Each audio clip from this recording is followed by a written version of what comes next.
Introducing National Streaming Sports, live and on-demand sports talk programming that you can access 24/7. For the premier sports talk experience, tap into our Roku channel. Start your mornings with Mac and Jack covering all the weekend sports action.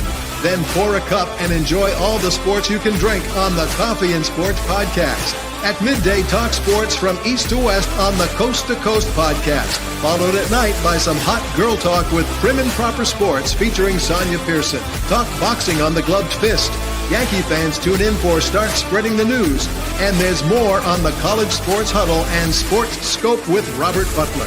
There are 20 podcasts in all and 70 weekly shows giving us a 3.4-star viewer rating. To find us on Roku TV, search for National Streaming Sports on the Roku search bar. Click on the logo and you're in. National Streaming Sports, live and on-demand sports talk for America.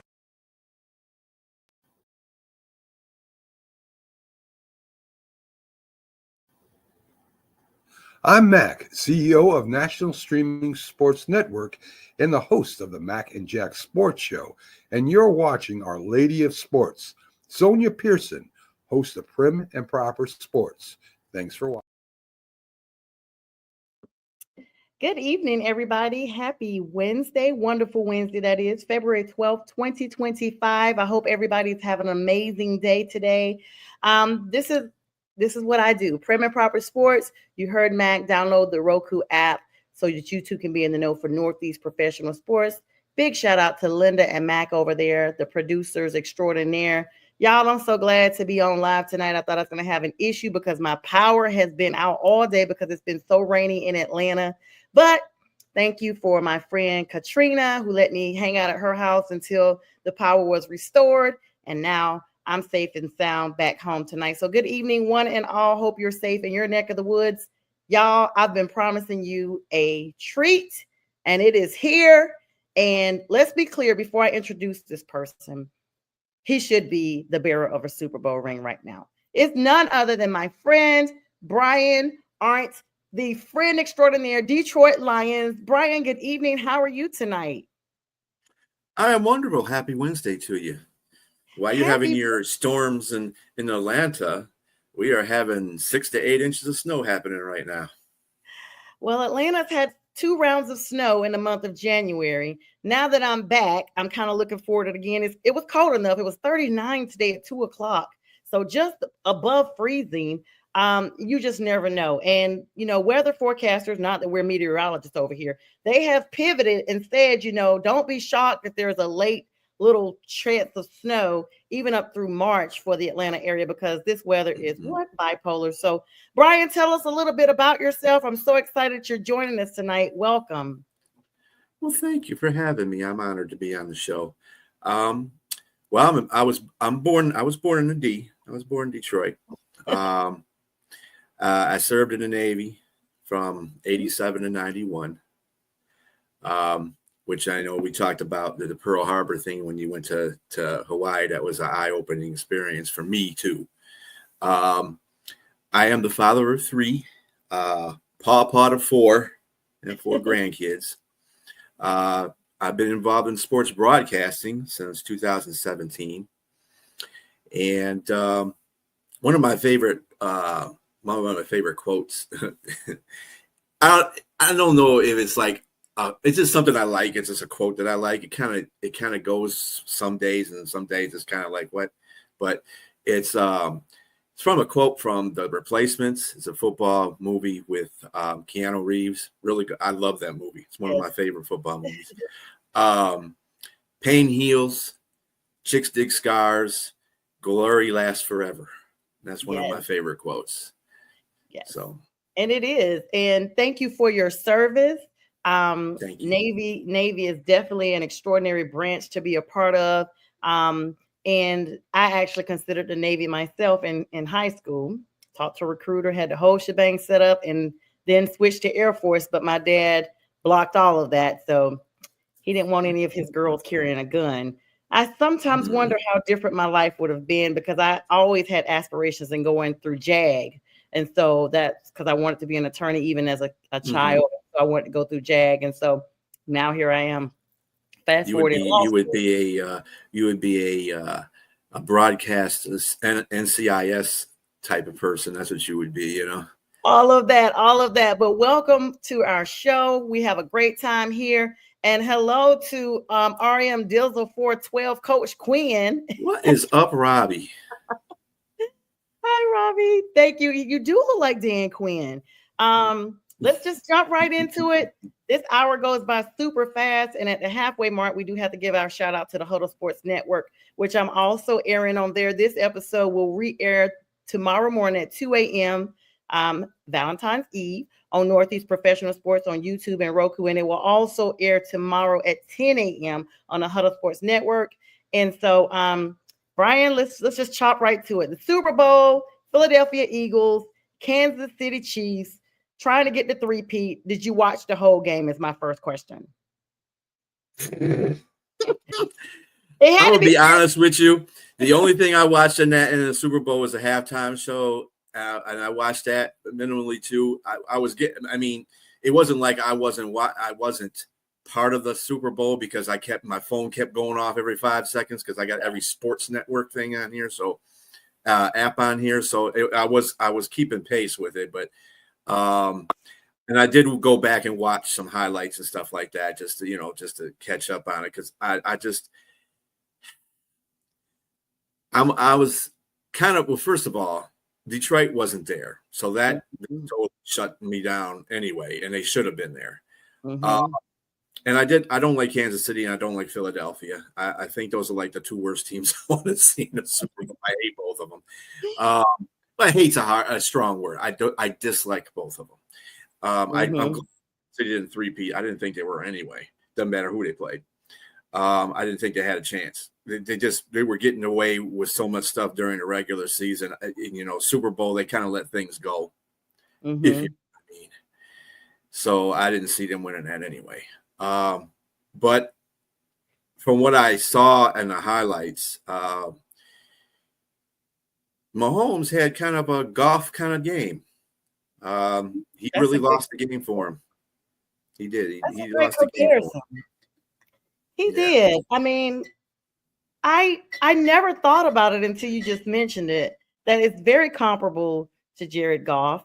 And let's go back. Let's go back, Brian, because I really was rooting for you guys since game one. I was like, you know what? The Lions are going to go all the way. It's going to be Lions versus the Bills. Those are the only two teams I wanted to see in the Super Bowl. I said that from the preseason.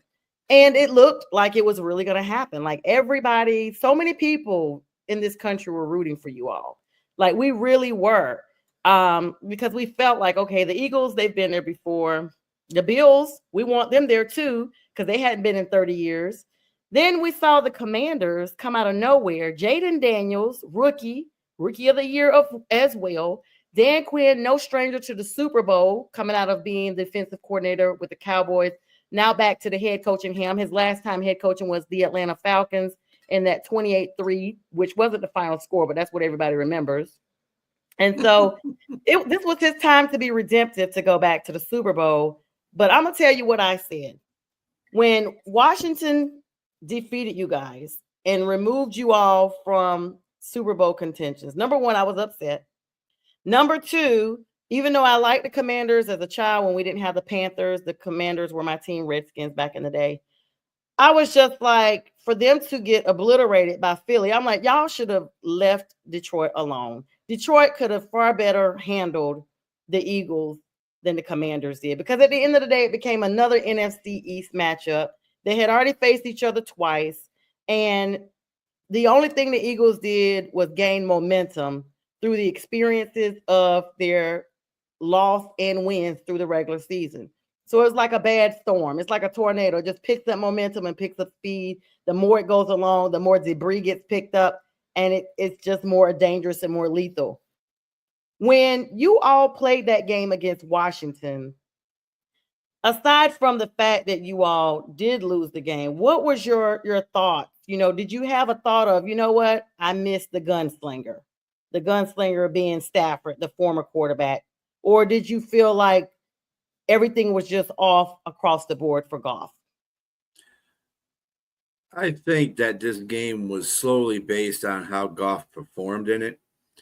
And I'm not going to beat Goff up for it because he had a hell of a season. He broke a lot of NFL records. He broke a lot of personal records. He broke a lot of Lions records. I mean, he was having one of those seasons. See, to be a Detroit Lion fan, you have to believe in certain entities that prevent the Lions from doing what they do. Last year, and I had to sit back after a while because I couldn't really get back into the mode of football after this whole situation happened. And because it was like, you know what, I'm really getting tired of Lions getting bad snap about everything. And then they go to they do such a great job. Dan Campbell put them in a position. They're 15-2. They got the number 1 seed in the NFL or in the NFC. They got home field advantage through the whole thing. That's all they were preaching about the whole season. This is what they wanted at the beginning of the season. And what's up, Nate? Hi, and it was just, when I look at it, it's a typical Lions curse that goes on.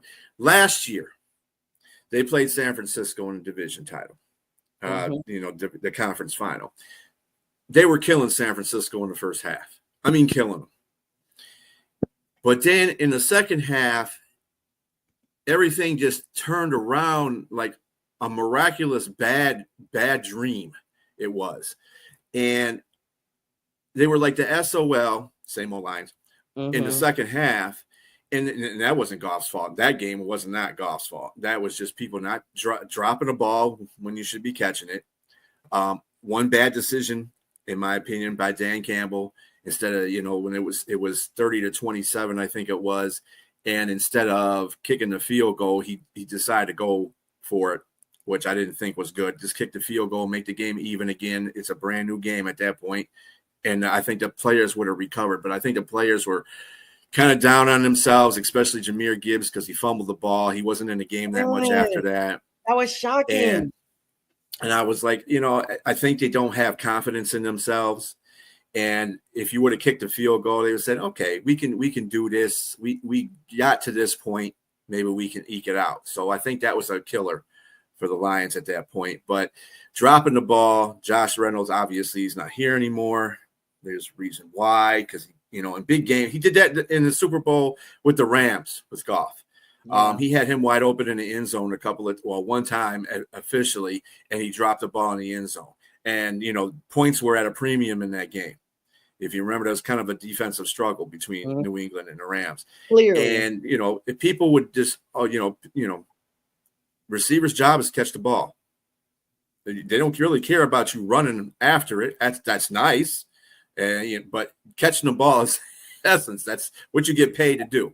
Yeah. And Josh Reynolds didn't do that a couple of times in that game, and that's what cost them pretty much. And it was just so. And this year, they have all these accolades.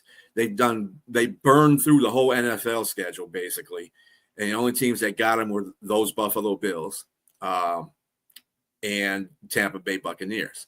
But they pretty much burned through everybody.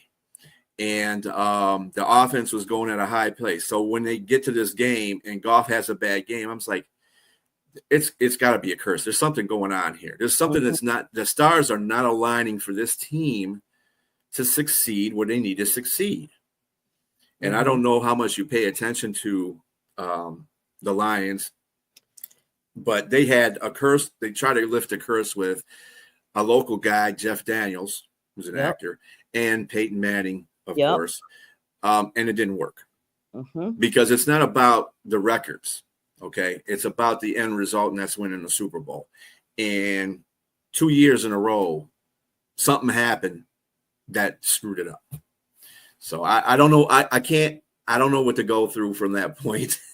I mean, I always want to have positivity toward the future for the Lions. And I'm always looking to see what they're going to do and stuff like that. And I'm still doing that, even though I'm very disappointed. But I had to just come to grips with myself and say, you know what? Goff just had a bad game, and he had it at a bad time. I'd still want him as my quarterback. Stafford would be fine. I love Stafford. Stafford's one of my favorite quarterbacks too in the NFL. But we have to take the ship who we get captained it with, and Goff is the guy. So that's what we have to do. Nate says he can't unsee it. Brian, that's really a good point. Refs had no choice but to call a fair game. The fans were seeing the favorite of the Chiefs. We'll get to that in just a minute. RM Dizzle, please hang with us on that. We gotta build up to that. I want to talk about the Lions a little bit more here because everybody knows I've talked about the Lions most of the season. I'm like, hey, they're cats just like us. They're part of the feline crew. So cats roll with cats. Me being a Panthers fan, got my Panthers shirt on today. Me too. Yes. So I still feel like, just like you said, and I've been following the Lions not just this year. I started podcasting in 2017 myself, 2016, 2017. It did not take off until last year. Well, now we're in 2025. It took off in 2023 thanks to Mac and Linda over at Northeast Professional Sports because they found my podcast and reached out. And from there, it's just been a lot. I've been making some really solid connections. And I'd like to also thank them repeatedly because they are the reason why now I'm connected with you, Brian, because I was able to get on you guys' network. Let me take a small plug for you to tell us about the network you podcast with so you can get our audience to be geared towards that network. So we do a podcast. It's not a scheduled one all the time. We're getting to that point, because we're Mirandering around, especially after the Lions loss. It was like, man, I don't feel like doing any podcasts, man. Yeah. And since we don't have a responsibility to the Huddle Network or networks that you're associated with, it's easier for us to make those decisions.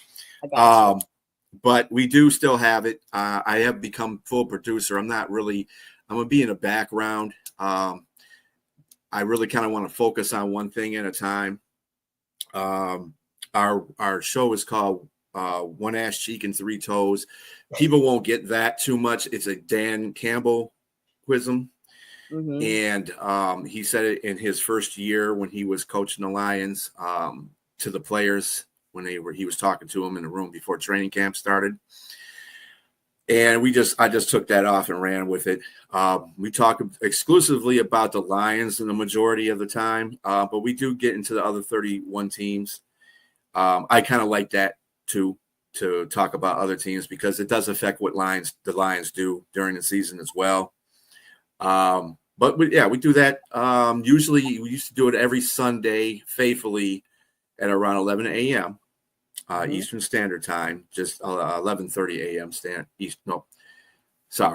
10:30 a.m. Eastern Standard Time, because one of our co-hosts, Nate, the one who just came up there, he's in Texas, so he's a Central Timer. Yeah. So we have to do it a little bit early. So it's 11:30 our time, 10:30 his time, and we do that show for about an hour and a half until game time starts. Depends. Sometimes if it's a Monday night game for the Lions, we'll do it like an hour before or hour and a half before the Monday night game.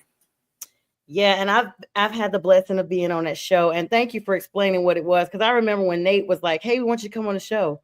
I was like, "I'm coming on a show on a Sunday. Name that? Like, I go to church, Nate, but okay." I know the A word is in the Old Testament somewhere, and so I was like, "I don't get it, but here it is," and I'm just like. So when I was advertising it to my audience, I just put the A with the $sign. Like, guys, this is what I'm going to be on. Tune in.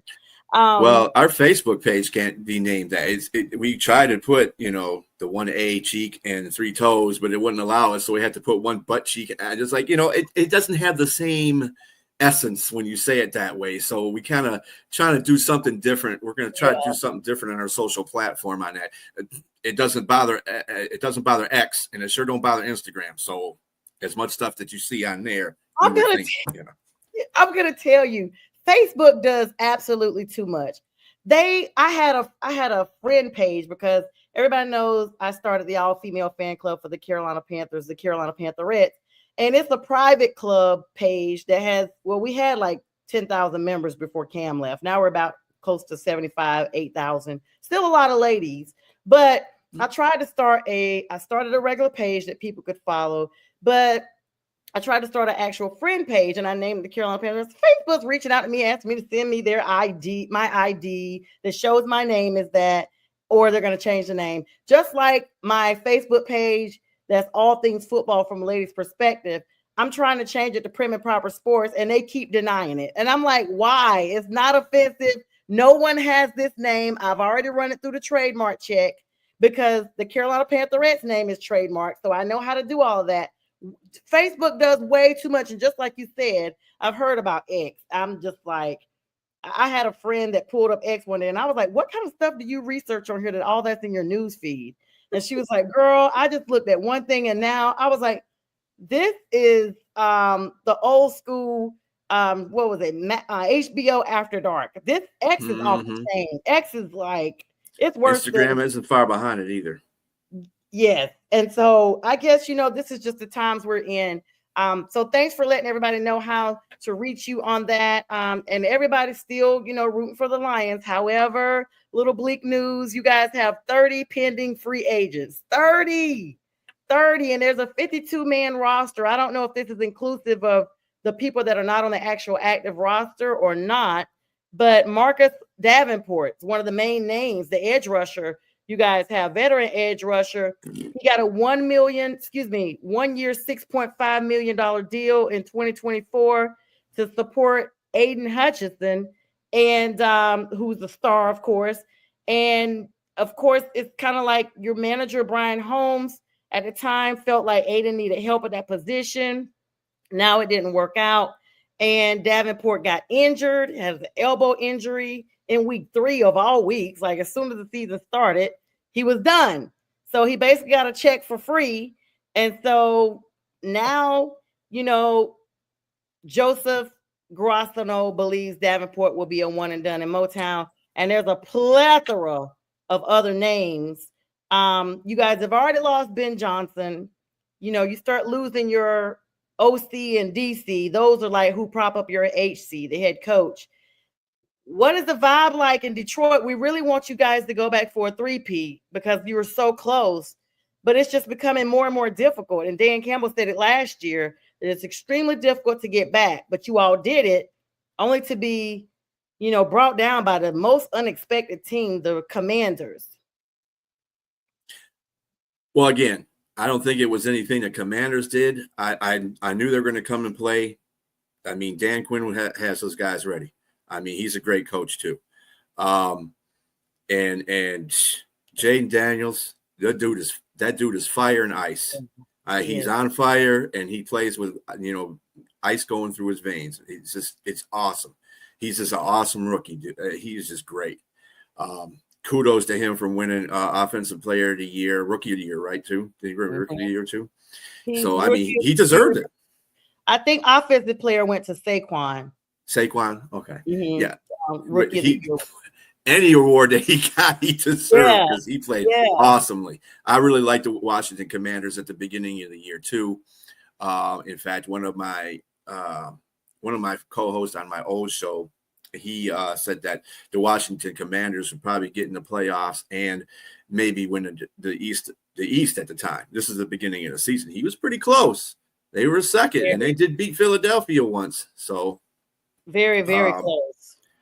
So that's really good job. I thought the Commanders could be great too. I didn't think the Giants were going to do anything. I didn't think Dallas was going to do anything, and I was just still waiting to see if Philadelphia was going to put together their team.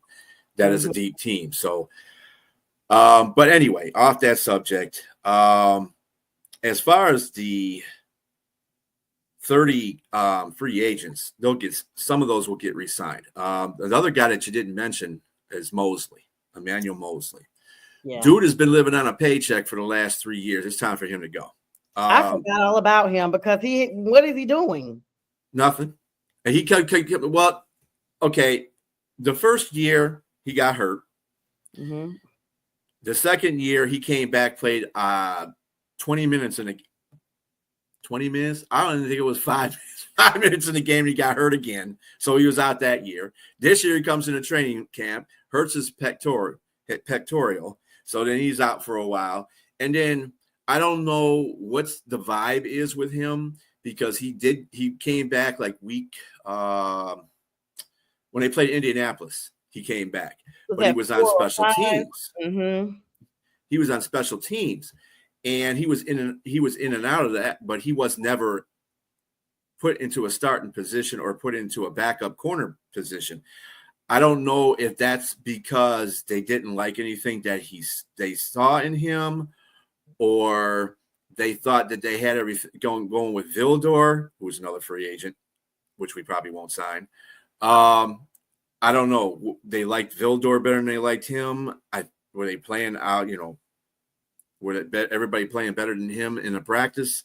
As far as the corners are going, I don't know because he had chances to be out there in the field, and I was trying to figure out, if you're not going to play him, just cut him, because I mean, at this point, you're just taking up roster space, and you could be using it for something else. So I don't know what was going on with Emmanuel, but he might not definitely. I think he won't be back this coming up year. So that's two of the 30 that I know aren't coming back. A lot of those 32, you got to remember, we signed a lot of players on a defense because we had defensive injuries. So a lot of those players will probably be gone too. If not, some of them will be on a practice squad. As for depth, we do have, and with all the rumors swirling around with Garrett, Crosby, and Parsons being, potentially on the trade block, I want to see how Brad Holmes navigates this coming off season, because to me, this is probably going to be the most critical. I said if Dan Campbell's a great coach, I said by year 5 we should be in a Super Bowl. We should have been in a Super Bowl year 3. Should have been in a Super Bowl this year, but it didn't happen. So again, I test that to the curse. Somebody's got to get rid of the curse. But yeah, I just got to see what's going on. That is a lot of free agents, but again, a lot of those free agents are guys that we brought in to take the place of starters that were injured, and then the second players that went down after them. So those will probably be all casualties. Most of those will be casualties of just being let go. As long as they sign, like Zadarius Smith is signed for 2 years, so he's not one of those. He'll be here another year before we have to go and renegotiate his contract too. But most of our rookies will be next year as well. JMO, Jameer. So we're good on those fronts. Brad Johnson has done a very good job of financially being fiscal about what's going on with the team. Like that's when he signed Goff, Amon, and I think it was Aiden, not Aiden. Aiden. No, it wasn't Aiden. Jameer, Aiden Hutchinson. It wasn't Jameer. It was Monty was the other guy they signed. Monty, Amon, and Panay was another guy. Oh, Amon St. Brown, yeah, Amon St. Brown. Got to sign those core pieces anyway. So, and that's good that he did that, and he did it before everybody else did it. So now, Dallas was looking stupid at the end because they waited so long to pay Dak, which was a bad move by Jerry. But that's a whole different. He's hurt. That's a whole different show. He didn't even. He's another one of those. And speaking of Dallas, we got a few comments coming in here. Hello to Tasha Mikia, my soror. She said Dallas is a lost cause. LOL. I think that's her statement. She said the Commanders were outstanding. So talking about other NFC East plays, and your friend R.M. Dizzle was like, the refs had no choice but to call a fair game. So let's go ahead and we know Detroit. Let's actually get to this. With you all losing Ben Johnson, what will be the focus in the offseason for Detroit to make sure that, number one, that none of your key components, key players, don't leave and, go elsewhere, like to try to make sure you guys can get a third try at it? Well, I give kudos both to Ben Johnson and Aaron Glenn because both of them deserve head coaching jobs. I'm a little annoyed at Ben Johnson because he went to Chicago. Please, you had all these job openings. You really had to go to somebody in our division. Really, really, Ben, really, Ben. And then you stirring up the pot with in LaFleur and Green Bay talking about, we won 2 games again. I said, that was with Detroit. That's not with Chicago. Exactly. Get an offensive line. Call me later, okay? Yes. I was going to talk about that as we were talking about what y'all need to do. I was going to be like, and by the way, but thank you for getting that to me.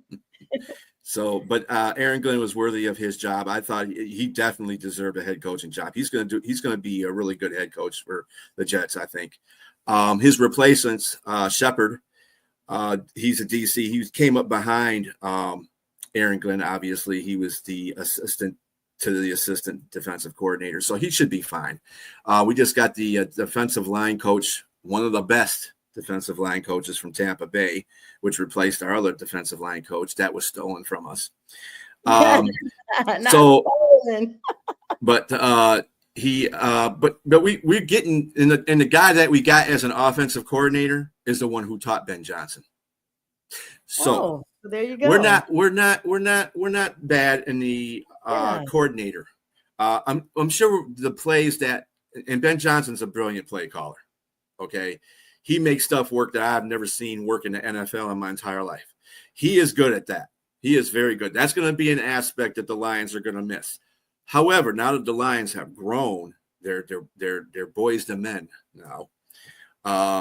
They know how to run the offense without having to be so tricky sometimes. They can do things and still get the results that they need. So I'm not worried about that aspect of the offensive coordinators. It was going to happen sometime.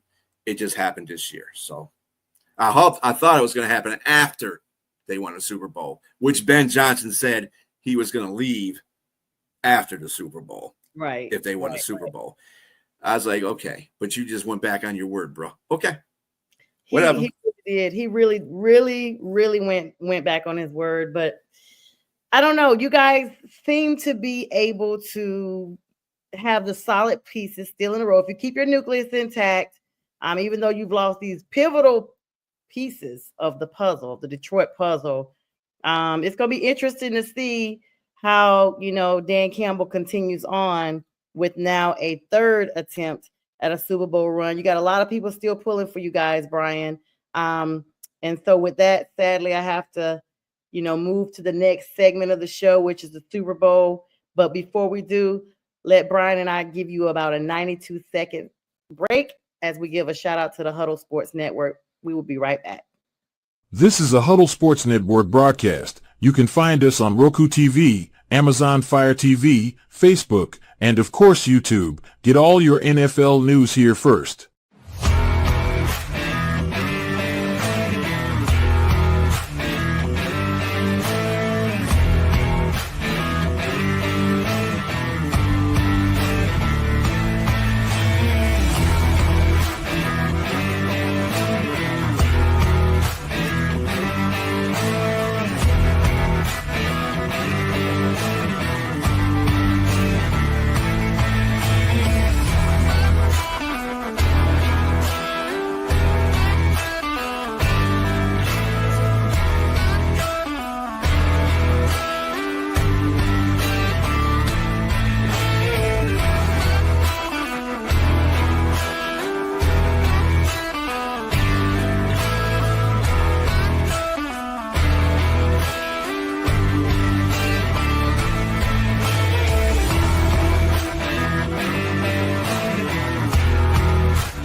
All right, that was our plug for the Huddle Sports Network. They told you how to find them and all that good stuff. Shout out to Mike Carico, the Tundra Network, Frozen Tundra Network, all the NFC North affiliates, Ken, all of you guys, thanks for putting me on.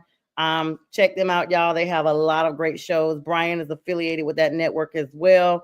And, we all just, giving you the sports that you want. And as football season wraps up, of course, we'll be pivoting towards some other sports, such as, of course, hockey, NBA. But you guys know NFL never stops. Now, Brian, we're going to sadly pivot to, somewhere you didn't make it. Let me just first put out there.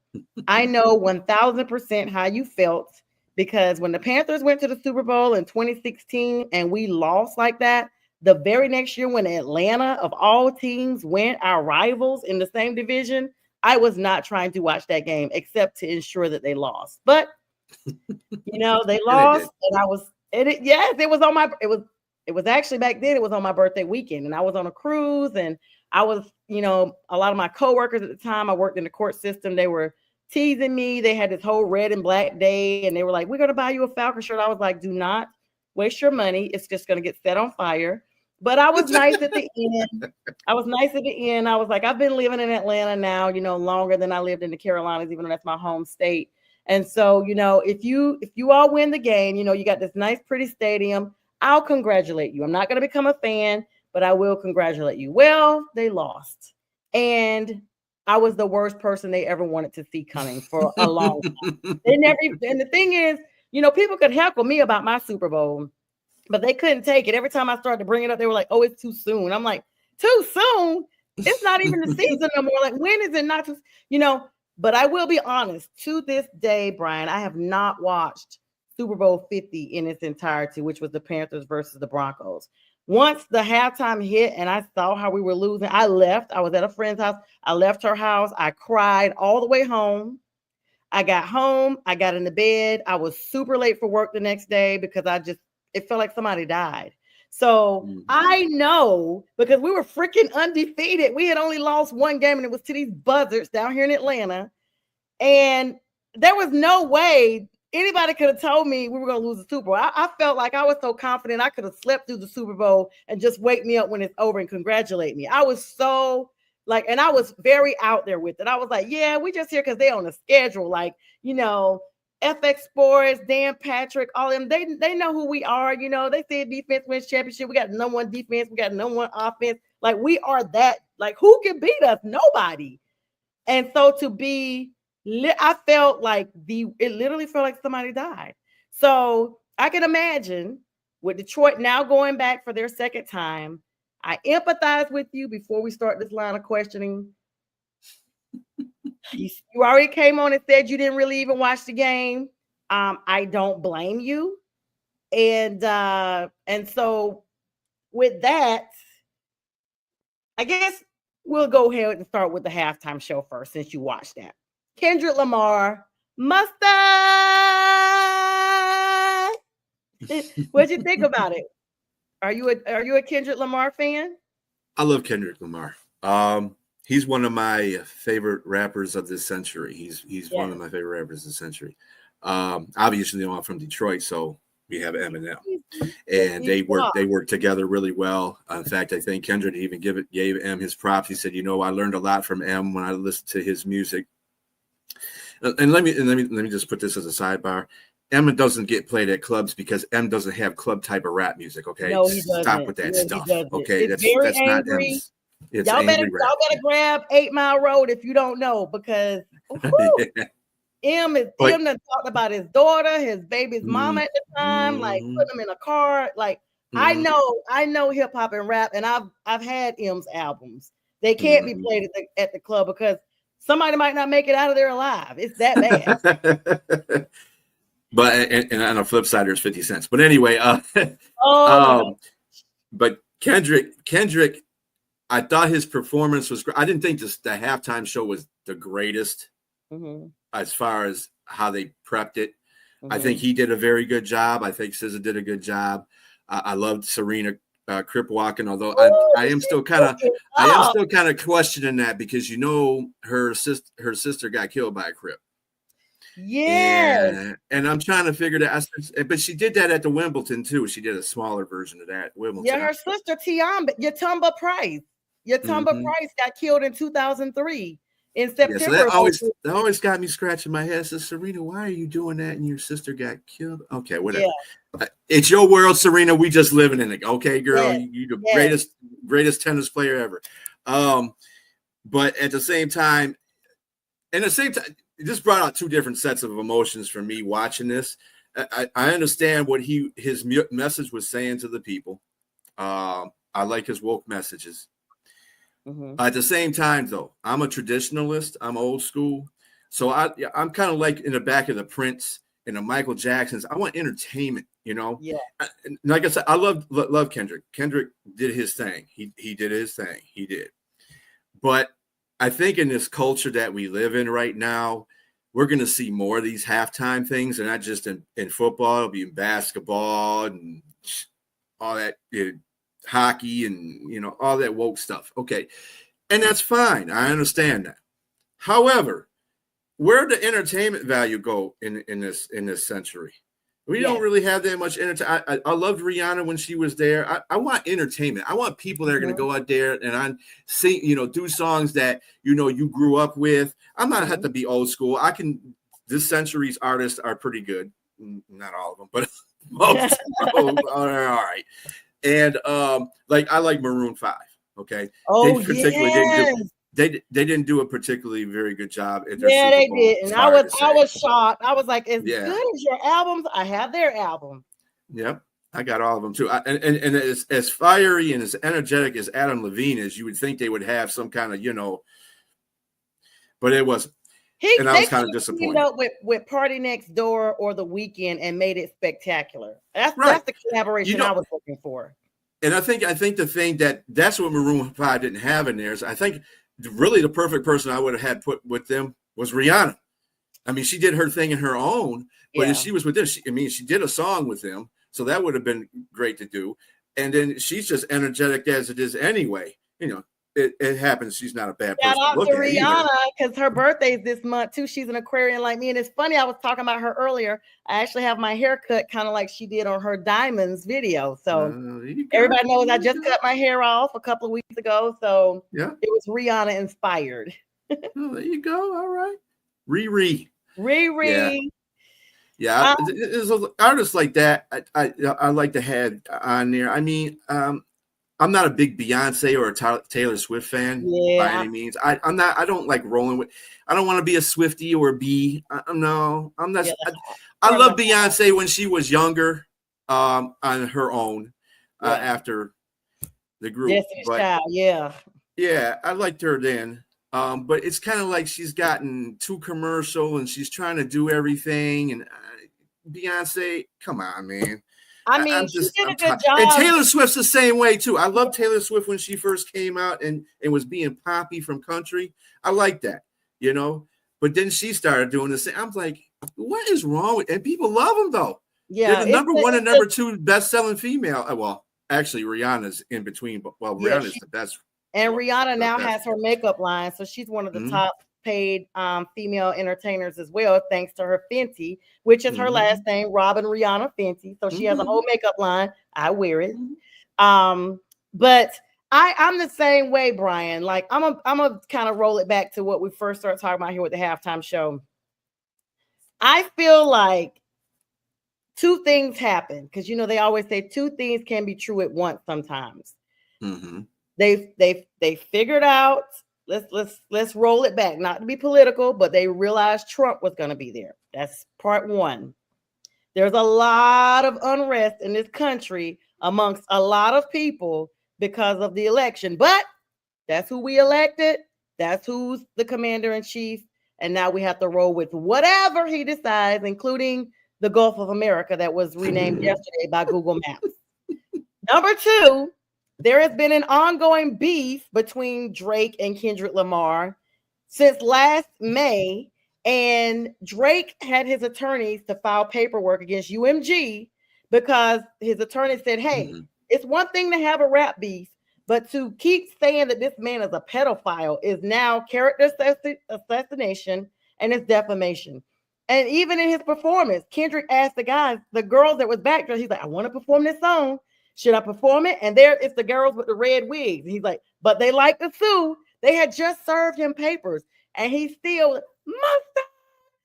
The other part of it, Serena and SZA are ex-girlfriends of Drake. Nothing was by accident in that performance. The clown car, they cut out a SS and brought all these people out of there. They had Samuel L. Jackson dressed in this as Uncle Sam. Yes. But it was a message. But Kendrick Lamar is a Pulitzer Prize winner. He's highly intelligent. I didn't even know Serena could crip walk like that. Let's be clear. I mean, I think it's kind of like you're just a crip if you're from LA at this point. You are just a crip by nature. And like you said, though, if one of my family members is taken down by somebody, there's no way I'm honoring them in any way whatsoever. Dizzle said he's definitely I am a mustard. Right, so let's pivot to the game. I'm so glad, but I will say this. The Kendrick Lamar halftime show streamed more views than any other performance in NFL history. Beyond Prince, beyond Michael Jackson, like all of that. It ranked. Well, I'm gonna put this to you. I'm gonna put this to you too, though. there wasn't the social media content that they had back in the day either. That's what I was So gonna say. it was streamed on everything. So yeah, I'm not taking nothing away from Kendrick, because like I said, I love Kendrick. That's my guy. But it's just like, it's a lot of things. It's like this is the most watched Super Bowl. I said, you got to be kidding me, because I know about 4 or 5 other people that are football fans like I am that didn't watch the Super Bowl. So hold on, not the Super Bowl itself. In fact, this was the least watched Super Bowl. Only the halftime performance was the highest ranked. I think they had 138 million views or something on regular TV. The game itself, there was a 30% decline in tickets after halftime. Two reasons. Number one, the location that they had this. You cannot forget, unfortunately, what happened on New Year's Day in New Orleans. Yeah. That was there. Number two, the teams that were playing was the main thing. Nobody was willing to see the Chiefs go back. Nobody was thinking the Eagles were going to be there. They wanted Detroit and whoever else was going to be there. That's literally like, you guys can look this up. Everybody wanted freaking Detroit there. They wanted you all there. Like, it was so many people. And when they realized you guys were not there, it was like, yeah, that's just another Super Bowl. In fact, I did read something where after Kendrick Lamar went off in halftime, off the halftime show, viewership dropped 1.3 million. Exactly. I mean, the game was a blowout anyway. And let's be clear, I have not confirmed this, but I just wondered, did the sitting president sit through halftime? I doubt it. They only showed him one time. There's no way you're the first sitting president at a Super Bowl game and you're only showed one time. And the other good things, we only saw Taylor twice because of the poor performance by the Chiefs. So that was a relief. Thank God. Right. All right, let's get to the hard part. I saved it for the end as we get ready to come upon our last 10 minutes, Brian. Were you shocked? Let's just keep it basic questions. Were you shocked that the game was such a blowout by the Eagles? Yeah, I wouldn't say it was a shock per se. I mean, and shout out to Cooper DeJean. That dude, rookie, had a pick six. I loved him. I loved him in college too. He was great. I love cornerbacks. That's just I was a cornerback in high school. So okay, shout out. But anyway, but I always follow my cornerbacks in college and in pros. So that ones that I like, and I love Cooper DeJean. He's great. But as far as the blowout is concerned, you know what? This is just something that was coming for Kansas City. Without the aid of those guys in the striped uniforms. Yeah. And I really don't. And the thing that surprised a lot of people when I say this, the AFC is not as good as people think it is. I think the NFC has better teams. The AFC is built of better quarterbacks, but they don't have better teams. And that's the thing that holds the AFC back, I think, a lot of times when they play in these Super Bowls. Last year, San Francisco against Kansas City, it was a whole different story. Kansas City was actually playing pretty well in that game. San Francisco was too, actually. Went to overtime. It was unfortunate that San Francisco lost, not really. But anyway. Better than the Chiefs. Bitter. I would have rather the 49ers. I would have rather the 49ers. I'm just being bitter, that's all. I got you. But yeah, so I mean, I saw this coming for a while that Kansas City was going to get beat at least by 2 touchdowns in a Super Bowl because they didn't have the help from the refs.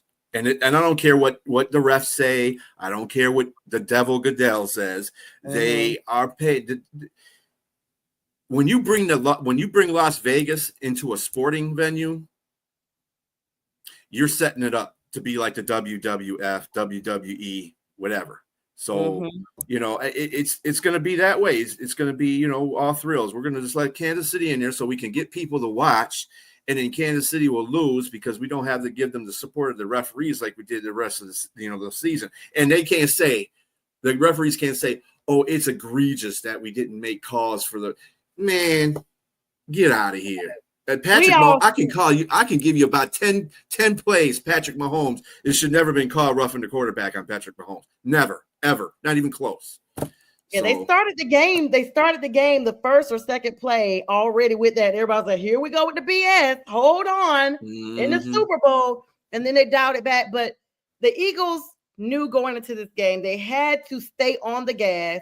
You cannot stay one touchdown apart, not even two, because the Chiefs will come out. You saw how Patrick tried to come back in the end of the game, throwing back-to-back touchdowns to Worthy. I mean, but by that time it was too late. The score, if anybody didn't watch the game, the score was not indicative of the real butt whooping that the Eagles put on the Chiefs. Travis Kelce now does not know if he's coming back. And, what's up, Pink Fanfur? That's our girl behind the Reels promo, Pink Fanfur. Her info's on the tickler here. Make sure you guys check her out. She does her own show on our network as well now. She does makeup tutorials for the Ultimate fans. And she interviews professional fans across the CFP. I think it's fun fans. But check her out. She's on here as well. Thank you for supporting, sis. And RM Dizzle said the AFC has the best running back in the NFL. And she Lamar said Kansas Jackson, City got their kicked. That's right. They got their $8 kicked, their donkeys kicked. We were happy. So at least that was a good outcome. The trophy comes back to the NFC. I think the other thing about it too is that's what you have to do to Kansas City. You have to beat the crap out of them so the referees don't play a part in the game. And that's true with any of the teams that were in the playoffs. You just got to beat the team. You got to beat the team senseless, or else you're gonna let the referees be fact. I mean, that was the fact of the whole season, really.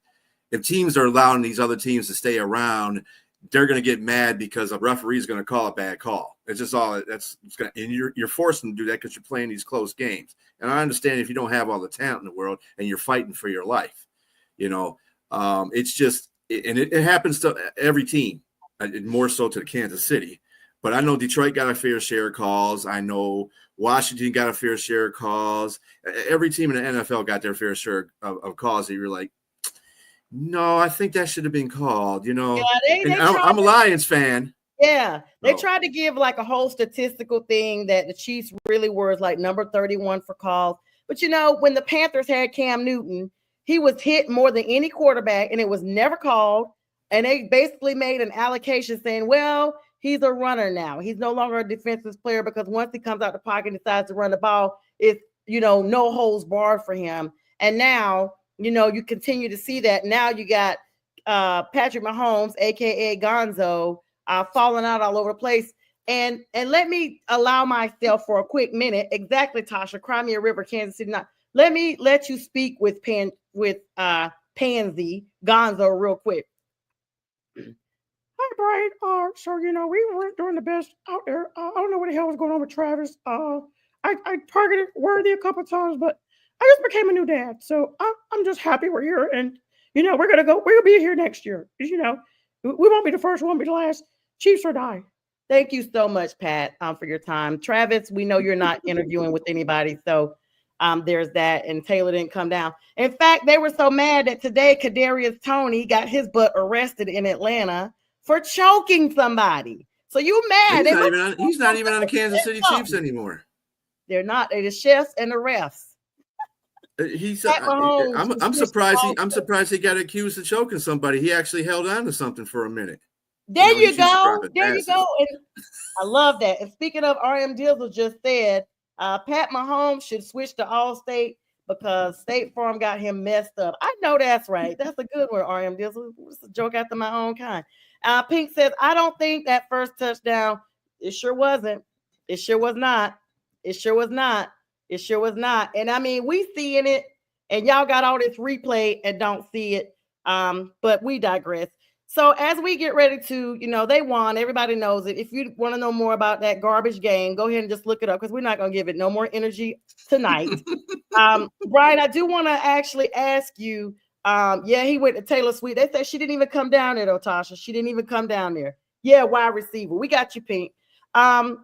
You guys coming up in, now that the off season's here, and what do you guys see yourselves doing in the draft? With Brad Holmes, this is like one of the GMs that it's a mystery. He makes good sound decisions when he drafts. I don't think he's missed on too many draft picks since he's been here, and that's what he was known for in LA as well. But if they don't, it depends on what they do during free agency. If they do trade for an edge rusher, I know for certain if they trade for an edge rusher, whether it be Garrett, Crosby, one of those two, if he goes all out and does that, I don't think they're going to re-sign. They're definitely not re-signing. What's his face? The other side, not Mosley, the other defensive end. I don't even know him because he doesn't play. So anyway, so they definitely won't sign him there. I think that they are going to do the same thing that they did last year, address the defense, but they're going to address the line. I think they have capable corners right now. I think Arnold is good in taking the number one spot. Amik played awesome last year or this season when he was in the number two spot, and I was very surprised at that. I loved Amik too. I loved Amik when he was a Raider. He's a very fiery guy. He's like our older version of Brian Branch. That's what he is. I think Brian Branch, by the way, needs to have a better season this coming up season. I don't think he had too great of a season. Of course, Kirby had a great season. He had the league leading interceptions, and he didn't get Defensive Player of the Year. Whatever. Anyway, but we still have Dan Campbell. Dan is the man. I think that as long as we have his energy, everything down the line will be fine. We do have a harder schedule this year. We got to go play in Kansas City. We have to go play in Philadelphia. At least Dallas is coming here so they can get their butt kicked in our house this time instead of their house. But other than that, I mean, Zadarius Smith. No, Zadarius Smith is signed for 2 years there, Robbie. So we don't have to worry about him. He's going to be here next year. I will say this. As of 4 hours ago, it was reported that you guys are looking to expedite Max Crosby coming to Detroit. And they are saying that basically it's going to be a wild offseason for Detroit because Crosby is one of these guys that said he wants to stay in Vegas, and said he was a Raider for life, quote. But there are ties with him and Detroit. And so sometimes it's one of those things. I mean, we've seen it in the NBA. It's out of your hands. But once they come, I mean, at the end of the day, you're still getting the money and you're probably going to get more wins. So, Max, you may as well come on over to Detroit and everything. But I know you guys are, what is your draft pick? Y'all are what, number 25 or something in the draft? 8th. Okay. I know it's way down the road. No, it's a little bit higher than that. I think it is 25 or 26, somewhere around there. Yeah. I haven't looked at the draft things Maybe yet. if you guys trade up for another draft pick as well. Let's see. It depends. I mean, right now, usually drafts nowadays, in recent years, usually the first 10 guys are a bet coming off the board that are going to be good. You got your guy that might come in there and be the Tom Brady of your draft, maybe a couple of guys, but it's not like the old drafts where, you might have 2 or 3 guys in the 3rd or 4th round break out and do all kinds of great stuff. It's more, the draft is more consolidated now. I think it's because of the way that the college football is ran now with the NIL and that they get paid anyway. So this is not a big jump. I mean, it's a big jump for them, but it's not a big jump. When you're in college and you don't get paid, you're playing to get paid. Whereas now they're getting paid in college. So, I mean, I go to NFL. That's fine. Whatever. They're not playing with the emphasis and they don't know how to tackle anymore. So. Yeah, you guys are at number 28. You need an edge, a cornerback, a wide receiver, OG, and a DT. Injuries to edge defenders Aiden Hutchinson and Marcus Davenport force you guys to trade for Zadarius Smith at the midseason deadline. And if you guys get another young pass rusher, that's going to be real crucial for you guys. And the fact that Davenport is now going to become a free agent and Smith is turning 33. So that's going to be pretty big, but we have all confidence that we will not have seen the last of you all in playoff contentions, and we're rooting for you guys. And unfortunately, that's the time that we have tonight. Brian, you have an ongoing invitation to rejoin us anytime. It's been absolutely fun. Any final words to our audience before we sign off here tonight? Well, I do want to thank Pink Fan for she was the one that got me set up for your show. She was awesome. She was very professional and awesome at the same time. So, and I like the way she did her name too. That was that was ingenious. Yes, she's absolutely amazing. And I'm going to tell you, she's a Carolina Panther fan like I am. That's how we first connected. She's more like a sister, a friend. And I'm going to tell you, once I started law school, she became invaluable because there were so many days I was running in from class and was like, listen, I have not had time to contact anybody. So she ensures everything runs smoothly. She does all the promos. She's super talented with that. She's extremely talented, and I'm so blessed to have her in my corner. So thanks again, Pink Fanfare. I love you, sis, and thank you. And Brian, we look forward to you again. Tell our audience as we get ready to close your platform again when y'all do these random podcasts. So again, the show is 1A cheek and 3 toes, just to keep it clean. And we're on usually 11:30 a.m. on Fridays or on Sundays. On Sundays on the football season. Now, I don't know how we're going to be working the off season because, of course, we got free agency coming up, the draft, blah, blah, blah, training camp. Mm-hmm. So we'll probably be mixing in our shows in there, but we'll keep everybody informed. We're on. I do have a YouTube page for us. And that's the one. And then Instagram, we have an Instagram, and I don't know if we have X yet. No, we don't have X yet. We're going to get X. Ugh. And we have a Facebook page, which is called One Butt Cheek and 3 Toes. So if you want to subscribe to that, you're willing to do that as well. 3 toes is 3 toes and 1 spelled out, or is the letter? It's 3 is it's 3 and then TOES. Okay, and then one is O. The 1 is a 1. It's ONE. And okay, so let me know if I got this right. Is that it? Yep, you got it. I can write it. I just couldn't say it. Thanks, monetization. Thank you. Brian, it's been amazing. Like I said, I'd love to have you back on and chop it up, not too much longer from now. You don't even have to wait to the season. If you want to jump back on with us again next week for a part 2, more than willing to talk about that because football is an ongoing sport. We want to thank everybody that came on tonight for all the likes, love, shares, comments, commentary. And like I said, this will re-air at 2 a.m. tomorrow on YouTube and Roku channel if you guys caught the tail end of the show. And it will air tomorrow morning at 10 a.m. Eastern Standard Time on the Huddle Sports Network. Other than that, I will be back with you guys Friday, 9 p.m. Eastern Standard Time. It's my Friday with the fellas.